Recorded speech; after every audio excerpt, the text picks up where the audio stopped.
কিন্তু এই অগ্নিকাণ্ডের কারণে ধূমায়িত হয়ে শ্বাসরুদ্ধ হয়ে আমরা ধারণা করছি এ কারণেই 16 জন মানুষ দুনিয়া থেকে বিদায় নিয়েছেন। ইন্না লিল্লাহি ওয়া ইন্না ইলাইহি রাজিউন।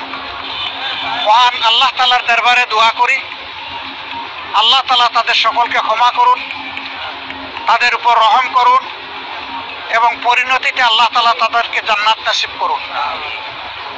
যারা ঈমান নিয়ে বিদায় নিয়েছে আল্লাহ তাআলা যেহেতু দুর্ঘটনা কবলিত হয়ে তারা বিদায় নিয়েছে, আল্লাহ তাআলা তাদেরকে শহীদের মর্যাদাও দান করুন।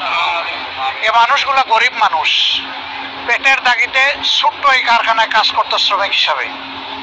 নিশ্চয়ই তাদের পরিবার অসচ্ছল। একদিকে পরিবারের অসচ্ছলতা, আরেকদিকে এই সময়টাই তাদের বুক থেকে তাদের প্রিয়জন চলে যাওয়া। যাদের চলে গেছে ব্যথাটা তারা যতটা অনুভব করতে পারবে আমরা হাজার চেষ্টা করলে অতটা অনুভব করতে পারবো না। তারপরে আমরা তাদের ব্যথার সাথে একমত, সমবেদনা প্রকাশ করছি। আল্লাহ তাআলার দরবারে দোয়া করি আল্লাহ তাদেরকে উত্তম ধৈর্য ধারণ করার তৌফিক দান করুন এবং যে ক্ষতিটা তাদের সংসারে পরিবারে হয়ে গেল আল্লাহ রাব্বুল আলামিন নিজে অভিভাবক হয়ে তাদের এই ক্ষতিটা পুষিয়ে দিন। আমরা যারা আছি আমাদেরও কিছু মানবিক দায়িত্ব বর্তায়।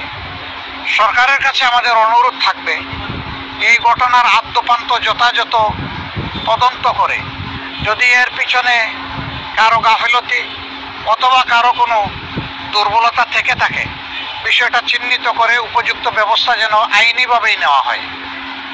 আবার সরকারের কাছে এও দাবি জানাবো এরা যেহেতু অত্যন্ত স্বল্প আয়ের মানুষ, গরিব মানুষ, পেটের তাগিদেই এখানে এসেছিলেন নুন আনতে, যাদের পান্তা ফুরায় তাদের পরিবারের দিকে মানবিক দৃষ্টিকোণ থেকে যেন তাকানো হয় এবং তাদেরকে যথাসম্ভব সরকারি তহবিল থেকে আর্থিক পর্যাপ্ত অনুদান প্রদান করা হয়।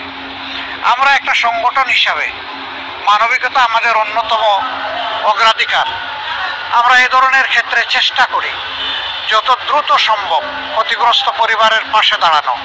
ইনশাআল্লাহ এই ক্ষেত্রেও আল্লাহর মেহেরবানি তার ব্যতিক্রম হবে না। আমরা খুব দ্রুতই তাদের পাশে দাঁড়াবো। আপাতত পরিবারগুলোকে যারা নিহত হয়েছেন তাদের মাথা পিছু আমরা ইনশাআল্লাহ 1 লক্ষ টাকা করে তাদের পরিবারে পৌঁছে দেব। আমরা অনুরোধ জানাবো সমাজে যারা সম্পদশালী বিত্তশালী মানুষ আছেন তারাও যেন মানবিক দৃষ্টিকোণ নিয়ে এগিয়ে আসেন। আমরা আহ্বান জানাবো আমাদের মতো মানুষের জন্য যারা কাজ করেন সেই সমস্ত রাজনৈতিক সংগঠনগুলো তারাও এগিয়ে আসবেন এবং এই ক্ষেত্রে আমরা সবাই দায়িত্ব ভাগাভাগি করে নেব।